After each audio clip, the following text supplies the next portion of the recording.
어제 보도 보니까 뉴스 신뢰도 1위가 MBC더라고요. 로이터 저널리즘 연구소가 2024년 보고서를 발표했습니다. 로이터. 아. 뭐라고 읽어요? 로이터라고 보통. 로이터 저널리즘 연구소가 2024년 보고서 발표했습니다. MBC가 지금 1등을 했다. 뉴스 신뢰도 조사 2년 연속 1위. 그러니까 권순표이 자부심 가질 만한 거죠. 그렇죠. 뭐 우리한테 한 얘기가 아닌데요. 근데 뭐 저것도 약간 슬픈 배경이 있죠. 뉴스 자체를 신뢰하지 않는다는 전제 아래, 전제 위에 그나마 신뢰도가 높은 게 가장 1등 MBC다. 그런 네. 거니까. 도표 한번 보겠습니다. 이게 순서대로 돼 있는 건 아니에요. 순위대로 돼 있는 건 아닌데 옆에 MBC 뉴스 신뢰도 57%. 1등. 1등. 그 다음에 조선일보 한번 볼까요? 조선일보 웃기죠 저것도. 조선일보 일보 위에서 두 번째 신뢰도 27%인가요? 아니다. 신뢰하지 34%. 않는다가 39%로 조선일보가 꼴등을 한 네. 거죠. 그런 거지 뭐. 현실은 이렇습니다. 더군다나 KBS 같은 경우는 계속 급락하고 있는 추세고 KBS는 광고가 안 들어와서 기자들한테 광고 영업시킨다는 이야기가 있어요. 근데 신뢰도는 KBS보다 JTBC가 더 높게 나왔습니다. 그러니까 이게 지금 돈 트러스트 믿지 않는다에 지금 조선일보 표시를 해놨는데 믿는다를 보면 조선일보가 34%입니다. 압도적인 꼴찌. 그렇죠. 나머지에 비해서. 자, 그 다음에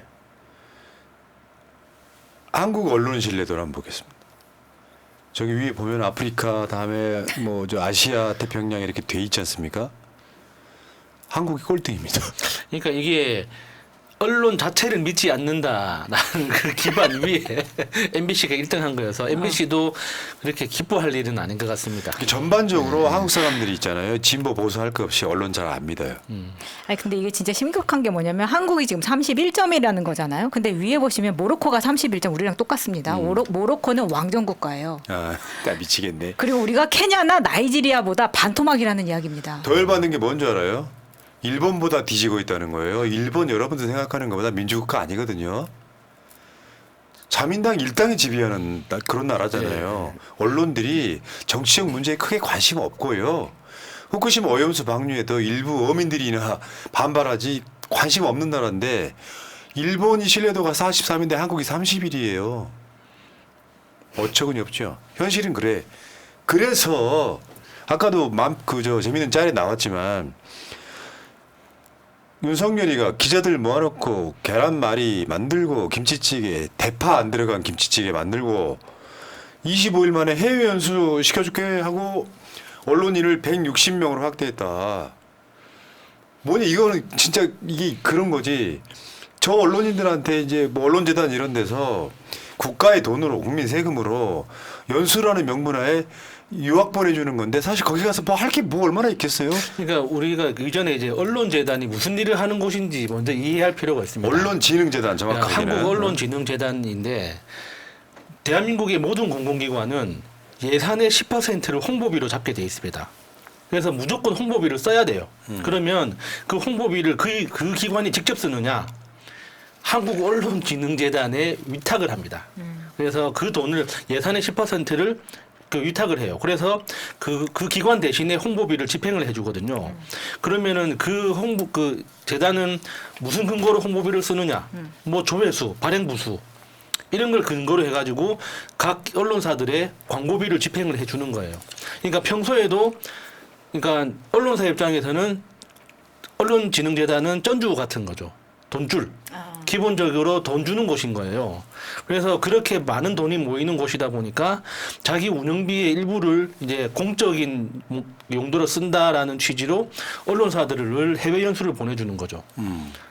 봐봐요. 여기 항목 있어. 해외 장기 연수 1년. 해외 중기 연수 1개월에서 6개월. 그다음에 보면은요. 이게 보니까 애초에는 62명이었고요. 변경시킨 게 161명이니까 100명으로 확대시킨 거예요. 와. 100명. 자, 그래가지고 야 1년 동안 쉽게 표현해서 국비로 놀다 오는 거예요. 왜냐하면 이게 장기가 1년이잖아요. 그러면 1년을 나갔는데 바로 영어를 알아들을 수 있나요? 저는 이게 언어 연수 기간이 포함되지 않은 1년이 바로 수학이 가능한지 그러니까 저는 그게 저는 이 궁금합니다. 연수 제도 자체의 문제라기보다는 그러니까 이 연수가 끝나고 나서 어떤 성과를 만들어 왔는지를 검증하지 않는 게 제일 큰 문제라고 생각하거든요. 그러니까 예를 들어서 기자가 어떤 자기가 취재를 여러 분야의 취재를 하다 보니까 글로벌 이슈 중에 이거 하나 문제의식을 딱 갖게 됐어요. 예를 들어서 뭐 아프리카 어떤 나라의 기아 문제가 식량의 문제가 아니라 내부 정치 구조 때문에 생기는 문제다라고 딱 문제의식을 포착을 했어. 그래서 나 여기 취재 가고 싶다. 그래서 1년 동안 취재하고 올게. 나라에서 돈 좀 대다오. 이런 방식의 연수라면 얼마든지 도와줘야 된다고 보거든요. 근데 지금 현재 해외 연수는 외국에 1년 정도 그냥 쉬다 오는 거잖아요. 거의 그런 휴직하고. 것 같아. 그래서 1년 연수를 하고 돌아왔어. 그럼 너 1년 동안 뭐 했니? 검증을 안 하는 거야. 그거 있잖아요. 그 다음 거 한번 보여줘봐요. 언론인 해외 장기 연수자 선정 결과 발표. 이게 작년 봐봐요. 조선일보, 연합뉴스TV, JTBC, 한국경제. 그 옆에도 보시면요. 조선일보, 동아일보, 중앙일보, 부산일보, KBS, 한국경제신문, 서울신문, 매일경제신문, 연합뉴스, 이데일리. 와, 작년에 너무 보니까 작년에 편파적이야. 그러니까 2021년부터 2004년 이 해외 연수자 선정 현황을 보니까 한국경제 3명, 조선일보 2명, 중앙일보 2명, 서울신문 2명, 연합뉴스 뭐 이런 거예요. 얘네들한테 지원되는 게 기자들한테 최대 4,250만 원 개인당. 1인당. 예. 1인당. 그러니까 저렇게 될 수밖에 없는 게 그 기자가 회사를 퇴직하고 연수 가는 게 아니잖아요. 1년 휴직하고 가는 거잖아요. 그러면은 예를 들어서 뉴스버스 같이 기자 2명이 있는데 한 명 휴직하면은 그 언론사가 돌아갑니까? 그러니까 대부분 신청을 못 하는 거죠. 그러면 휴직이 가능한 정도의 규모 있는 언론사만 신청 가능한 그런 구조가 될 수밖에 없는 거죠. 그걸 국민 세금으로 하는 거잖아, 사실은.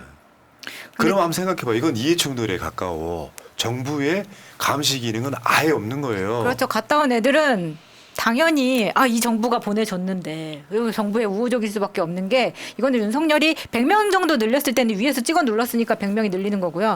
자기 아버지가 이런 식으로 장학생 받고 일본 갔다 왔더니 신문물 받아가지고 내가 이렇게 대통령 됐어. 니들도 이렇게 한번 내가 갔다 올 기회를 주겠어. 일본 찬양하는 거지 이런 뭐. 거죠. 이런 거고요.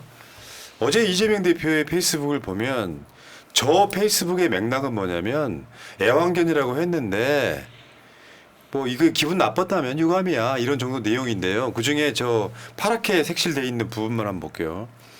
뭐냐면 그 이제 쌍방울 보도에 대한 이야기를 하면서 이거 한번 읽어주세요. 핵심 증인인 안부수 회장에 대한 매수와 그에 따른 진술 번복 정황이 드러나고 몇몇 언론이 이를 보도했음에도 대다수 검찰 출입 기자들은 이를 외면합니다. 이것이 건강한 감시견, 워치독의 역할인가요? 애완견인 랩독, 권력 경비견인 가드독 행태가 아니라고 할 수 있습니까? 랩독이나 애완견은 손석희나 보수 언론은 말할 수 있어도 이재명은 안 된다거나 영어로 하는 랩독 표현은 되고 한글로 하는 애완견 표현은 안 된다는 것은 설마 아닐 것입니다. 그러니까요. 사실 학문적 용어라니까요. 언론의 역할, 감시 기능, 워치독 이야기하면서 항상 나오는 표현이에요. 근데 랩독이라는 말은 애완견이라는 뜻인데 이재명 대표가 애완견이라고 말하면 문제가 되는 거고 랩독이라고 말하면 영어니까 사대주의에서 괜찮은 거야?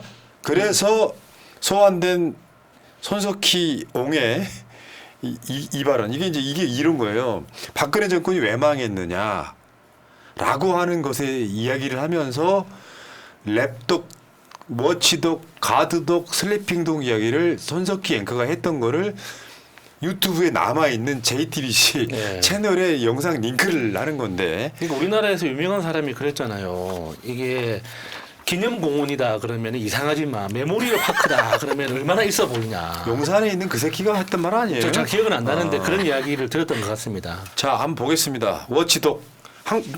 이게 커뮤니케이션 학에서 배우는 거 용어예요, 그냥. 언론의 역할. 자, 워치독. 감시견을 뜻하며 정치 권력과 자본 권력을 감시하며 자유주의 체제의 가치를 지키는 역할을 한다. 랩독. 말 그대로 권력의 애완견 같은 언론을 뜻하며 주인의 무릎 위에 앉아 귀여움을 독차지하고 달콤한 계란말이를 받아먹는 그 안락함에 취해버린 언론이라는 비판을 받는다. 지금 한국 언론들 대부분이 그렇다는 거고요. 가드독. 언론 그 자신이 기득권 구조에 편입되어서 권력화되었고 그래서 권력을 지키려 하고 그 속에서 자신의 이익을 추구하는 것. 때로는 그들이 지키려 했던 대상을 향해서도 공격적이 된다. 물론 그것은 지키려 했던 대상의 권력이 약해졌을 때 혹은 지키려 했던 대상이 자신의 이익과 반하게 될 때이다. 그러니까 우리가 바라는 언론은 워치독이에요. 그 워치독, 권력을 감시하는 역할을 하는 워치독이 아니라 상당수 언론들이 그걸로 촉발된 거 아니에요.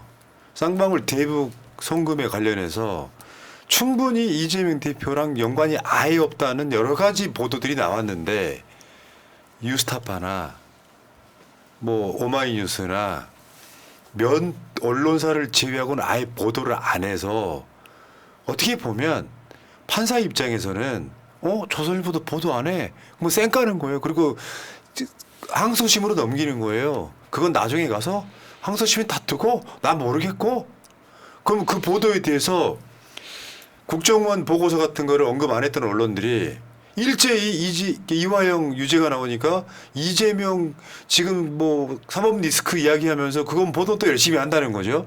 그걸 그래서 권력의 애완견이냐라고 이야기를 했더니 이 모든 애완견들이 랩독들이 달려들어갖고 막 물어뜯는 상황이 온 거예요. 네.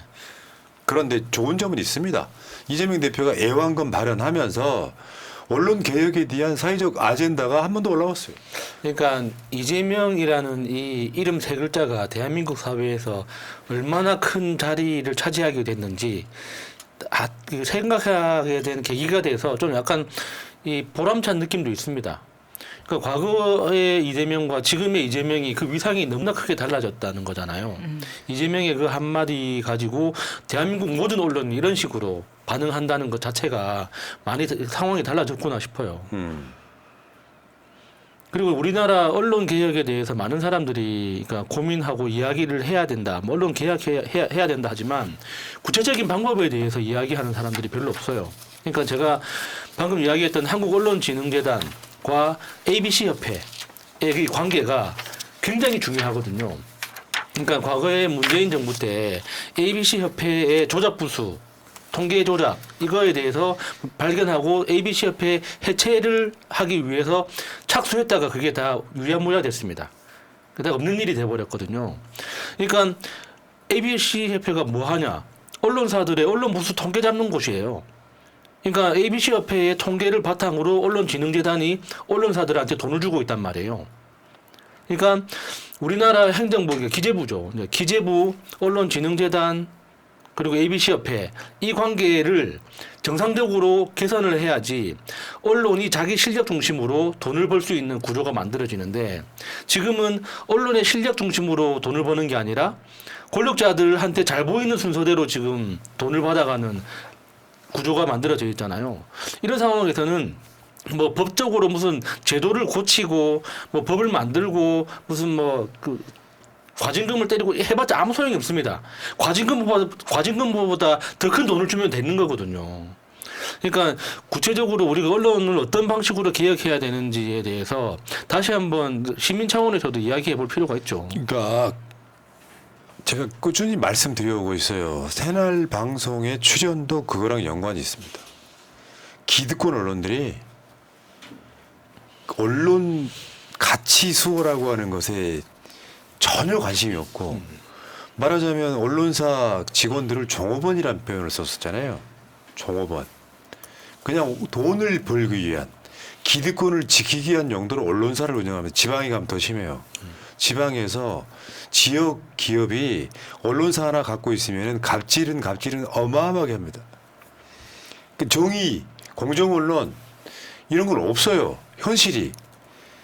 그래서 그 언론이 갖고 있는 사회적의 가장 기본적인 고유 기능 자체가 사라진 상태. 이게 있잖아. 총선에서 민의는 윤석열 정권 사실 끌어내리라에 가깝습니다. 그런데 대한민국의 1%밖에 안 되는 기득권들이 사실은 이재명 대표 같은 사람들 재판에 몰아넣고 테러하면서 그 기득권을 지켜내려고 하고 있는 거예요. 그런 상황에 최소한 언론이란 말 자체는 굉장히 거룩한 거예요. 예. 그 나라의 근간을 지키는 행위의 모든 것들이 언론인 거예요. 잘못된 것을 꾸짖을 수 있고. 그런데 그 상황이 안 만들어지는 거예요. 너무 정파적인 데다가 기득권 수호에만 몰려 있기 때문에 그 언론이라는 게 무슨 정의와 진실을 추구하는 것이 아니라 기득권 지키기, 정권 지키기에 혈안이 되어 있으면 애완견이 될 수밖에 없는 거예요. 그 애완견의 대표적인 모습이 야 기자들 와봐 내가 계란말이 말아주고 김치찌개 끓여줄 테니까 와봐. 그래놓고 야 여러분들한테 굉장히 좋은 소식인데요. 해외 연수 100명 더 확대하겠습니다. 이 지랄 하고 있는 게 현실이라는 거고요. 그래서 마음을 바꾸는 건 힘들어요. 이 사람들 마음을 바꾸는 건 힘들어. MBC가 왜 언론 신뢰도 1위를 했냐면 장악되지 않았기 때문에 기자 정신이 살아있는 거예요. 이건 도저히 보도를 안 할 수가 없다가 되는 거예요. 국회에서 이 새끼들이 승인 안 해주면 바이든은 쪽팔려서 어떡하나 같은 거 있잖아요.